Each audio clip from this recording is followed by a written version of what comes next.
ایک وطر پڑھنے کی وضاحت کریں.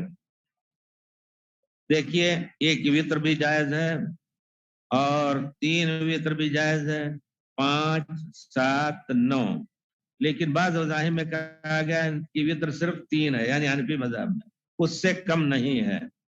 حدیث شریف میں بعض حالات میں لفظ واضح طور پر آیا ہے یصلی احدکم مثنا مثنا، رات میں اٹھے 2 کر کے سلام پھیر کر کے نماز پڑھتے جاؤ تہجد کی، 8 پڑھو، 6 پڑھو، 4 پڑھو اور 12 پڑھو. فَإِذَا خَشِيَ أَحَدُكُمُ الصُّبْحَ فَلْيُوتِرْ وَلَوْ بِوَاحِدَةٍ. اب یہ خطرہ ہو گیا کہ ابھی اذان ہو جائے گی تو ایک ہی رکعت پڑھ کر کے وطر ختم کر دو. یہ تو ہوا کہ اس حالت میں نہیں، یہ حالت ضروری نہیں ہے، عام حالت میں بھی صحابہ کبھی 1 رکعت پڑھتے تھے، تو دونوں کو جائز کرنا چاہیے. ہماری مصیبت ہے کہ ہمارے مذہب میں اگر حنفی مذہب میں آ گیا کہ نہیں یہی ہے، تو دوسرا اگر اس کے مخالف ہے تو ہم میں سے نہیں ہے، 1000 دشمنی. اور جو کچھ ہم نے آپ لوگوں سے بتایا کہ واقعی یہ چیز اللہ کو پسند نہیں ہے.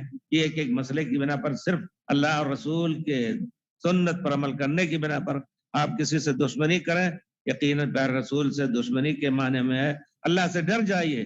جو شخص کہتا ہے کہ ان کی مسجدوں کو ہم نہیں بنانے دیں گے، مسجد بنا کر کے پلمنیر کی مسجد کو بلڈوزر سے گرا دیا، یہ سب کر کے بہت بڑے گناہگار ہو رہے ہیں، کتنے اعمال کر کے اپنے اعمال کو ضائع کر رہے ہیں.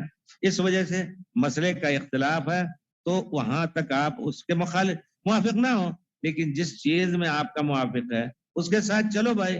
لیکن یہاں تک کہہ دیتے ہیں کہ شادی بیاہ بھی جائز نہیں.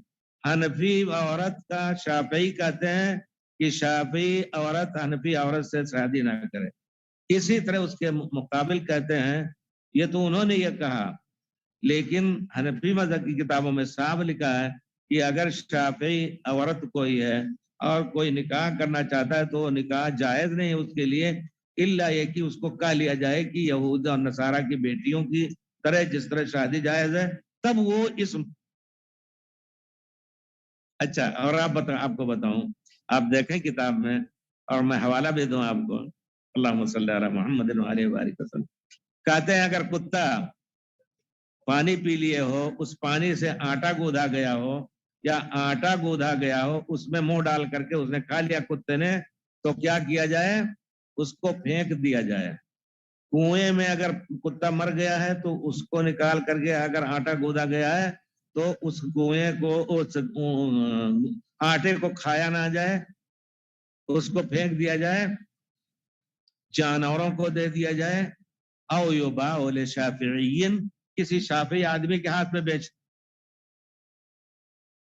ہنسی آتی ہے، ہم بچوں کو ہنسی آتی ہے کیسے وہ بزرگ اس طرح کی باتیں لکھ کر کے، اور یہ اختلاف کا درخت جھنکھاڑ قائم کر کے گئے ہیں. اللہ تعالیٰ ہر ایک کو معاف کرے.